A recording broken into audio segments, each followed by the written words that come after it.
एक कॉलेज का रीयूनियन चल रहा था। सब पुराने जितने भी स्टूडेंट्स थे सब इकट्ठे हुए हुए थे। एक स्टूडेंट आता है और प्रोफेसर साहब के पाँव पड़ता है। बोलता है, सर बहुत पुराने, आपने मुझे याद किया, आप मुझे जानते हैं?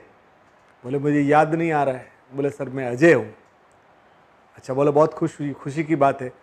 बोले, सर तीसरी क्लास में आप मेरे साथ एक घटना घटी थी और उस समय टीचर आप थे। बोले, क्या हुआ था? बोले, उस समय मेरे क्लास का एक स्टूडेंट बहुत बढ़िया घड़ी पहन के आया था और मेरी नज़र उस घड़ी के ऊपर गई और मैंने वो घड़ी चुरा ली थी। और जिस बच्चे की घड़ी चोरी हुई थी उसने आपको कंप्लेंट की, तो आपने सब हमारे क्लास के बच्चों को सबको इकट्ठा किया था और आपने बोला था कि सब बच्चे दीवार की तरफ मुंह करके खड़े हो जाओ और मैं चेक करूंगा। और आपने हमारी सब, और जब आप मेरे पास आ रहे थे तब मेरे मन में ऐसे ऐसे ख्याल आ रहे थे कि अब मैं पकड़ा जाऊंगा, सब मुझे चोर समझेंगे, मेरे तो जीवन का, मैं कहीं भी जाऊंगा तो अब मुझे चोर चोरी बोलेंगे।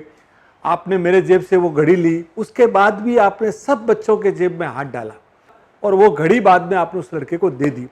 मैं 1 दिन 2 दिन 5 दिन 10 दिन तक रोज चिंता करता रहा था कि कभी किसी को मालूम पड़ गया तो मेरी क्या हालत होगी। आपने उस दिन मुझे बचा लिया था। बोले, तुम ही वो लड़के हो? बोले, हाँ। बोले, मुझे भी मालूम नहीं। बोले, आपको मालूम नहीं?